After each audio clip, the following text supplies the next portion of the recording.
और चिंता मत करना, लाडली बहनों का तो हर महीने रक्षाबंधन मन रहा कि नहीं मन रहा है? बोला हमारी सभी लाडली बहनों की। बहनों, आपको तो बधाई देना चाहूंगा। पूरे साल में सावन के महीने में एक बार रक्षाबंधन मनता था, लेकिन हमारी सरकार ने बहन बेटियों का मान सम्मान बढ़ाते हुए चुनाव के पहले से 1000 रुपया महीना लाडली बहनों को चालू किया। ये कांग्रेसी उसी समय से कह रहे थे कहां से लाओगे, सरकार कंगाल है, पैसे नहीं है, इनकी हालत खराब है। अरे मित्रों, केवल एक आंकड़ा बताता हूं, 55 साल सरकार चली और कांग्रेस के लिए, कांग्रेस का बजट, दिग्विजय सिंह आखिरी मुख्यमंत्री थे तो केवल 23,000 करोड़ का बजट था। कितना था बोल के बताओ, कितना था? केवल 23,000। और हमें गर्व है, हमारी सरकार, बीजेपी की सरकार में इसी साल 4,21,000 करोड़ का बजट हमने पारित किया है। यह है काम करने का तरीका। पूरा प्रदेश बदल गया। इनके टाइम 2 हवाई अड्डे थे, आज 8 हवाई अड्डे हमारे तैयार हो गए, 25 मेडिकल कॉलेज तैयार हो गए, गांव-गांव में बिजली, खेती की बिजली अलग, घर की बिजली अलग। आप तो और आगे चिंता मत करो, इनके समय की कई सारे कष्ट बताऊंगा तो समय बढ़ जाएगा। लेकिन बहनों, चिंता मत करना, अगले महीने वापस 1250 तो मिलेंगे, लेकिन रक्षाबंधन के फिर 250 रुपए अलग से मिलने वाले हैं हमारी बहन बेटियों के लिए। बहन बेटियों के लिए भी ताली बजा दो भाई, बहन तो अपनी। हमारी बहनों को अगले महीने 1500 मिलेंगे, 1250 तो पुराने और वापस 1250 पुराने और 250 रक्षाबंधन के। और चिंता मत का, धीरे धीरे करके ये 5 साल की सरकार है, 3000 रुपया महीना हमारी बहनों के लिए दिलाएंगे। कांग्रेस के समय हमारे राज्य के अंदर प्रति व्यक्ति 2002-03 तक आय केवल 11,000 रुपया प्रति व्यक्ति थी, केवल 11,000 रुपया। आज प्रति व्यक्ति आय 1,52,000 रुपया है। यह हमारी सरकार का काम करने का तरीका है। युवाओं को औद्योगिकरण के आधार पर, आप सबसे कौन जानता है, ये मंडीदीप, ये भोपाल का औद्योगिकरण और मेट्रोपॉलिटन सिटी भी आ रही है, रायसेन, विदिशा, भोपाल, सीहोर, ये पूरा क्षेत्र चमन होने वाला। जोरदार अभिनंदन करो अपने क्षेत्र के लिए। आपसे हाथ जोड़ के निवेदन है, अपने बाल बच्चों को पढ़ाओ लिखाओ, आगे बढ़ाओ। जरूरत पड़े तो हम सरकार से मदद करेंगे, लेकिन अपनी जमीन बचाना, जमीन मत बेचना। आने वाला समय हमारे किसानों का है, किसानों की जिंदगी बदलने वाली है। हमारे बाल बच्चों को पढ़ा लिखा करके आगे बढ़ाते हुए हमारा प्रदेश किसानों की समृद्धि के लिए काम कर रहा है। पंजाब और हरियाणा को पीछे छोड़ते हुए देश में नंबर 1 का राज्य अगर कोई बनेगा तो मध्य प्रदेश बनेगा, ये पक्की बात है, मध्य प्रदेश। और केवल खेती किसानी नहीं, खेती किसानी के साथ साथ किसान आधारित उद्योग भी आने वाले समय में हमारे किसान भाई बहन लगाए, उनको भी सब्सिडी हमारी सरकार के माध्यम से मिलेगी।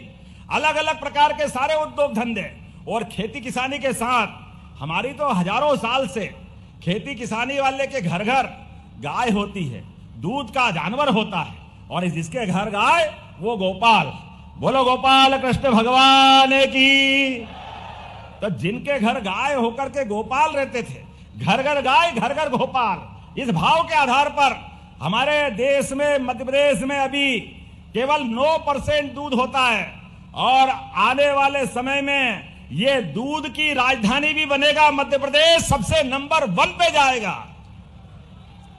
जिन जिन माता बहनों के साथ स्वयं सहायता समूह हो, जिन भाई बहनों के घर में खेती बाड़ी है, आप भी अपनी गौशाला बनाओ। 25 से ज्यादा गाय अगर आप लाओगे तो 25% का अनुदान, सब्सिडी सरकार आपको देने वाली है, हमारे किसानों की आय बढ़ाने के लिए, दूध उत्पादन को बढ़ावा देते हुए। और जिनके आसपास में गाय आवारा, बीमार, लावारिस अगर खेती किसानी में नुकसान करती है तो हमारे यहां गाय माता से, जिसमें 33 करोड़ देवी देवता का वास है, उसको आप घबराने की जरूरत नहीं है। आप गौशाला चलाओ, गौशाला का 20 रुपया प्रति गाय माता की तुलना में हमने 40 रुपया प्रति गाय माता कर दिया है मध्य प्रदेश के अंदर। और भोपाल, इंदौर, उज्जैन, ग्वालियर, जबलपुर, पूरे रीवा 10-10 हजार से बड़ी गौशालाएं नगर निगम चलाएगी। और आप में से भी अगर 5,000 से बड़ी गौशाला कोई चलाना चाहता है तो आपको भी 5,000 से बड़ी गौशाला चलाने के लिए 100 बीघा जमीन, 40 रुपया प्रति गाय माता, वो दूध 30% से ज्यादा जो भी होगा वो भी आपका। अरे गौ माता से तो जिंदगी बदलती है। ये गौ माता कोई अभिशाप थोड़ी है, ये तो हमारे हजारों साल की परंपरा है। केवल ध्यान देने का अभाव था। हमारी सरकार ने प्रयास किया है। आने वाले समय में इसी प्रकार से लगातार सभी क्षेत्रों में बढ़ावा देते हुए दूध उत्पादन भी बढ़ाएंगे, फसलों का दाम भी दिलाएंगे। अरे मूंग का आनंद आया कि नहीं आया? जोरदार अभिनंदन करो किसानों के लिए। आपका अपना, हमारी अपनी मेहनत का तीसरी फसल की कीमत का जो फायदा है वो आपको दिलाकर आनंद आया है। आने वाले समय में इसी प्रकार से कोई बागवानी करना चाहता है, कोई साग सब्जी का उत्पादन करना चाहता है, अलग अलग किसान आधारित मेले हम लगाने वाले हैं, जहां सभी प्रकार के उन्नत बीज मिलेंगे, खेती के उपकरण मिलेंगे और सब प्रकार की खेती को अपनी धंधे बनाते हुए आमदनी बढ़ाने के लिए सभी प्रकार की सुविधा दिलाने का काम सरकार करेगी। बताने के लिए तो बहुत कुछ है, लेकिन आज थोड़े समय की भी कमी है। मैं आज आपके बीच में नरेंद्र शिवाजी पटेल ने कुछ मांगे की है। आपने कहा कि बरेली में स्टेडियम का निर्माण प्रारंभ किया जाए। करना चाहिए क्या? करना चाहिए क्या? तो जोर से बोलो। बिल्कुल किया जाता है। बरेली में स्टेडियम बनाया जाएगा। उदयपुरा विधानसभा के अंतर्गत बारना और जामगढ़ सिंचाई परियोजना का क्रियान्वयन किया जाए। अरे हमारी सरकार ने तय किया एक एक गांव तक हमारी सिंचाई की योजनाएं पहुंचेगी। जब इस संकल्प को लेकर बढ़ रहे हैं तो ये उदयपुरा के जामगढ़ और बारना कैसे छूट सकते हैं, ये भी किया जाता है। जोरदार अभिनंदन करो आपके अपने किसानों की भलाई के लिए। आपने कहा बरेली नगर परिषद को नगर पालिका में जोड़ने की बात कही है। करना चाहिए क्या? नगर पालिका बनना चाहिए? जरा उधर पीछे वाले नहीं बोल रहे, बनना चाहिए तो बनाने की घोषणा करता हूं। जोरदार अभिनंदन करो। हमारी अगली बार नगर परिषद नगर पालिका बनकर तैयार होगी। जब हमने पशुपालन की बात की है, दूध उत्पादन की बात की है, तो ऐसे में आपने कहा कि वर्तमान में पशुपालन डेयरी विभाग के माध्यम से बरेली में जो पशु चिकित्सालय चालू हुआ, जिसका भवन 1956 में बना था, उसका भवन जर्जर हुआ है, तो दोबारा नया भवन बनाने के लिए आपने पैसे मांगे हैं। तो देना चाहिए कि नहीं देना चाहिए? आप नहीं बोल रहे हो, देना चाहिए कि नहीं? तो ताली वाली बजाओ। आपका भाई आया, निश्चित रूप से घोषणा करता हूं नया भवन बनाया जाएगा। आपने कहा धार्मिक स्थान छिंद माता, जामगढ़, बपोली, हनुमानगढ़ी के और मृगननाथ। अब हम तो अपनी सरकार तो भगवान के काम करने वाली सरकार है। मैं भी महाकाल की नगरी से आता हूं। बोले महाकाल महाराज की।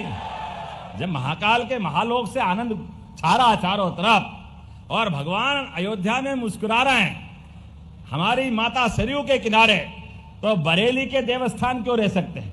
मैं छिंद माता के हनुमान जी में भी दर्शन करने आया था। मुझे आनंद है इस बात का। हमारे सभी देवस्थान आकाश से ऊंचे शिखर के साथ बात करते हुए जहां हमारी भगवा लहराती है तो आनंद और मस्ती छा जाती है, लेकिन शर्म नहीं आती थी। आज बदलते दौर में लगभग 20 साल में आप केवल याद करो 2002-3 तक बाजार में गेहूं 1947 में देश आजाद हो गया, लेकिन 2-3 तक गेहूं बिकता था 500 रुपए, 550 रुपए, बहुत अच्छा तो 600 रुपए। लेकिन उसके बाद भारत माता की जय। और आज 55 साल में 1947 में गेहूं की कीमत 90 रुपए क्विंटल से ऊपर थी, अर्थात 55 साल में केवल 500 रुपए बढ़े। आप रिकॉर्ड उठा के देखना, चैट जीपीटी पे खोल के देख लो अगर मैं गलत बोलता हूं। कांग्रेसियों को अगर आपके सामने आके बताए कि हाँ भैया हमने करा है, और उसके उल्टे हमारी साध्वी उमा भारती, बाबूलाल जी गौर और माननीय शिवराज सिंह जी के साथ हमारी सरकार आते आते इस साल 2600 रुपए क्विंटल गेहूं खरीदा के नहीं करा? आप बताओ, जोरदार ताली बजा के अगर खरीदा है तो।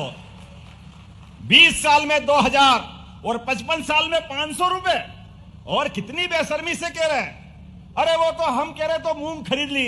अरे ये मूंग और मसूर की दाल तुम्हारे घर वाले तुम्हारा कहना नहीं माने, बाबू साहब कहां तुम चक्कर में पड़े हो। ये जनता सब जानती है, ये पब्लिक सब जानती है, कांग्रेस के छक्के पंजे चलने वाले नहीं है। इसीलिए दिल्ली से भी 15 साल से सरकार कांग्रेस के हाथ से दूर गई, और मध्य प्रदेश में तो 20 साल से, ये 1-1.5 साल भूले भटके छोड़ दो तो कांग्रेस ऐसे गई जैसे खेत खेत से बेशरम गई, पता ही नहीं चल रहा कहां गई बेशरम अपने खेतों से। दोनों बराबर।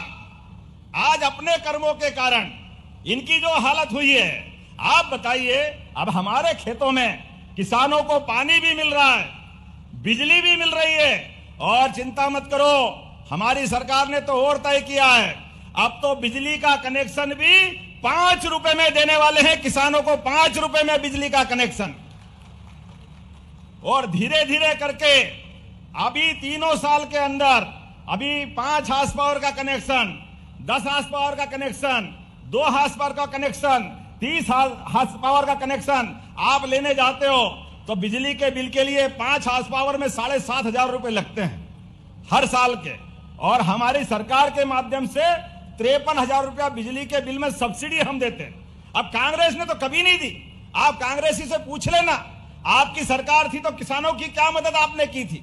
लेकिन इनका कलेजा नहीं है, यह किसान भाई बहनों का और भाजपा का जो संबंध है, ये संबंध हमको हमारे अतीत के काल से जोड़ता है। क्योंकि हमने जब अभी यात्रा निकाली तो जगह जगह भगवान बलराम के फोटो दिए, और भगवान राम अगर अयोध्या में मुस्कुरा रहे हैं तो आप चिंता मत करना, 3 साल में किसानों को बिजली के बिल से छुट्टी करा देंगे। 0 पैसा आपका, बिजली आपकी, बिल की छुट्टी।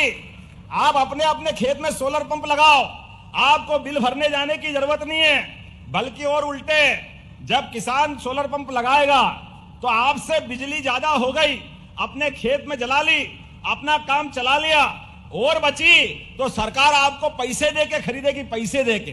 क्योंकि हमारी सरकार माननीय मोदी जी के नेतृत्व में किसान का भला करने वाली सरकार है, किसान के साथ साथ सभी वर्गों के लिए। आज जब मैं किसान की बात करता हूं तो ये नरेंद्र शिवाजी पटेल ने सही कहा है कि हमारे लिए अभी के दौर में हमारे, आप अंदाज लगा लो, 1956 में मध्य प्रदेश बना, लेकिन 56 से लगाकर 2003 तक केवल प्रदेश भर में 7 लाख हेक्टेयर में सिंचाई होती थी, केवल 7 लाख। और उसके उल्टे अभी हो रही है 55 लाख हेक्टेयर में, मध्य प्रदेश के अंदर 55 लाख हेक्टेयर में।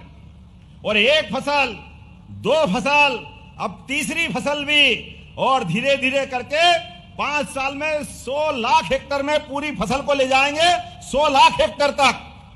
नदी जोड़ो अभियान, केन बेतवा नदी, पार्वती काली सिंध नदी, और ये निमाड़ के लिए ताप्ती, और पूरा क्षेत्र महाराष्ट्र सरकार के साथ जोड़ करके एक एक क्षेत्र में पीने का पानी, सिंचाई का पानी, औद्योगिकरण के लिए पर्याप्त राशि। मुझे इस बात की प्रसन्नता है सारे वर्गों के लिए। और आगे बढ़कर नरेंद्र जी आपको बधाई दूंगा, आपने ये किसानों के लिए इंटर्नशिप चालू की, 3 महीने तक की ट्रेनिंग, और आपने कहा कि हम उनको 3,000 रुपया महीना देते हैं। हमारी सरकार आपकी इस योजना की भी सराहना करती है। आगे से आप नाम लिख के देना, इनको इंटर्नशिप दिला करके पैसे हमारी सरकार के द्वारा दिलाया जाएगा और हमारे युवाओं को काम मिलेगा।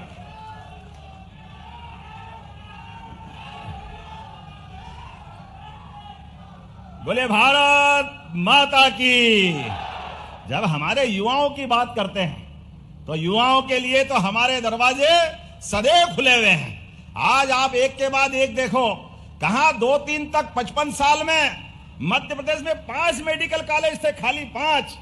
और ये नरेंद्र शिवाजी पटेल मंत्री हैं, अभी 3 तो हमने गए साल ही खोले हैं, और 2 साल के अंदर 50 मेडिकल कॉलेज हो जाएंगे। 50 मेडिकल कॉलेज, ये मध्य प्रदेश बदल रहा है। इसको कहते हैं विकास। Nursing hostel, nursing college, paramedical college. अरे बहन बेटी बैठी है, अभी हम नर्स बहनों की बात करें तो केरल से बुलाना पड़ती, और हमारी गांव-गांव में बहन बेटी अपने काम को तरसती है। अरे इनको भी नर्स बना सकते हैं, इसमें कोई आश्चर्य की बात नहीं। हमारी बहन बेटी की जिंदगी अच्छी करने के लिए हम जगह जगह नर्सिंग कॉलेज भी खोल रहे हैं, पैरामेडिकल कॉलेज भी खोल रहे हैं।